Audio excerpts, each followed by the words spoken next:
Hello दोस्तों, हमारे YouTube channel में आप सबका स्वागत है। दोस्तों, आज के वीडियो में आपको बताएंगे अच्छे के साथ क्यों बुरा होता है। गीता के अनुसार आप अच्छे कर्म करने वाले परेशान होते हैं कि आखिर उन्हें इतना परीक्षा क्यों देनी पड़ रही है, जबकि जो अधर्म की राह में है वो खुश है और जिंदगी का लुत्फ उठा रहे हैं। दोस्तों, एक बार की बात है, अर्जुन भगवान श्री कृष्ण के समीप आकर कहा कि वो दुविधा में, और उसका जवाब वो श्री कृष्ण से ने पूछा कि क्या सवाल है। अर्जुन ने कहा, मुझे ये जानना है कि अच्छे लोगों के साथ हमेशा बुरा ही क्यों होता है, वहीं बुरे लोग खुशहाल दिखते हैं। अर्जुन के मुंह से ऐसे ही बातें सुनकर श्री कृष्ण मुस्कुराने लगे। मनुष्य जैसा सोचता है और महसूस करता है वैसा कुछ नहीं होता है, बल्कि अज्ञानता की वजह से वो सच्चाई नहीं समझ पाता है। अर्जुन उनकी ये बात समझ नहीं पाए। इसके बाद श्री कृष्ण ने क्या कहा वो जानते हैं। श्री कृष्ण ने अर्जुन से कहा, पार्थ, मैं तुम्हें एक कथा सुनाता हूँ। उसे सुनकर तुम समझ जाओगे कि हर प्राणी को उसके कर्म के हिसाब से ही फल मिलता है।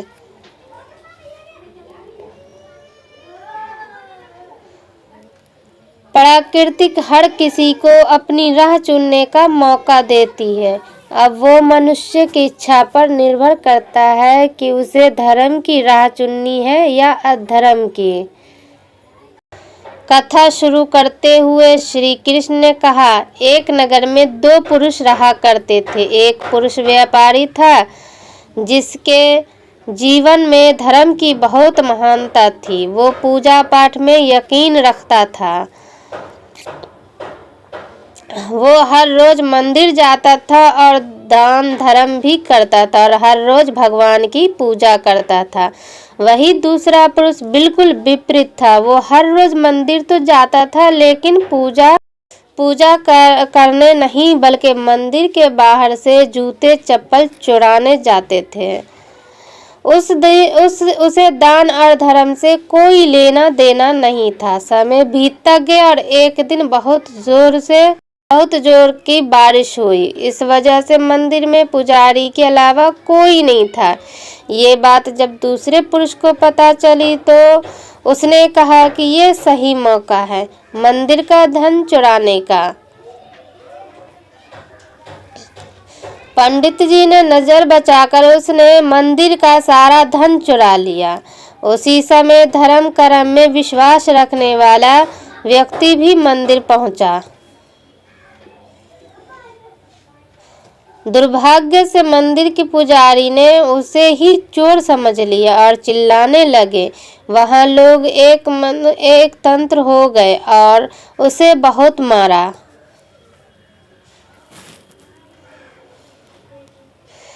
किसी तरह वो बचते बचाते वहां से निकला तो दुर्भाग्य ने उसका साथ वहां भी नहीं छोड़ा। मंदिर के बाहर वो एक गाड़ी से टकरा गया और घायल हो गया।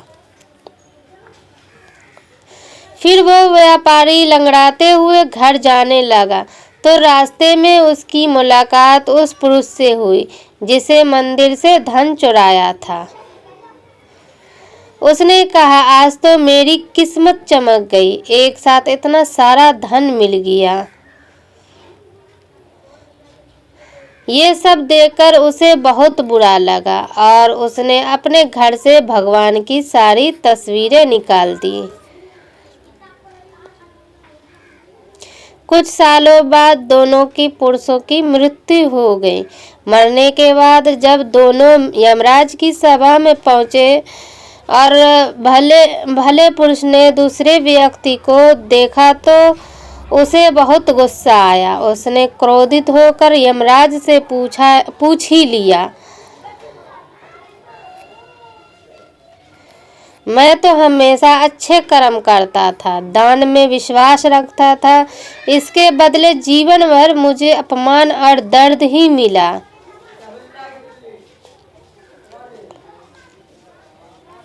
और इस व्यक्ति को नोटों से भरी पोटली। आखिर ऐसा भेदभाव क्या?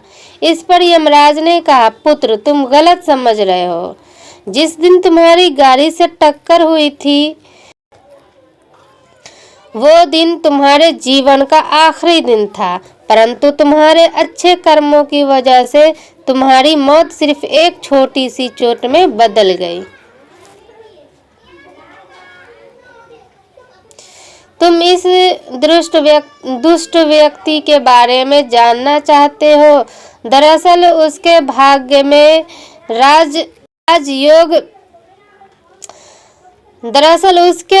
में राजयोग था, मगर उसके कर्मों और अधर्म की वजह से वो सिर्फ एक छोटी सी धन की पोटली में बदल गया। कथा सुनने के बाद श्री कृष्ण अर्जुन से कहते हैं, पार्थ क्या अब तुम्हें तुम्हारे सवाल का जवाब मिल गया? ऐसा सोचना कि भगवान तुम्हारे कर्मों को नज़रअंदाज कर रहे हैं, ये बिल्कुल भी सत्य नहीं है। भगवान हमें कब क्या किस रूप में दे रहा है मनुष्य को समझ में नहीं आता है, मगर आप अच्छे कर्म करते रहें तो भगवान की कृपा हमेशा बनी रहती है। इसलिए अपने अच्छे कर्मों को बदलना नहीं चाहिए, क्योंकि उसका फल हमेशा इसी जीवन में मिलता है। इसलिए मनुष्य का फर्ज है कि वो हमेशा अच्छे कर्म करते रहे, क्योंकि श्री कृष्ण ने गीता में भी बताया है,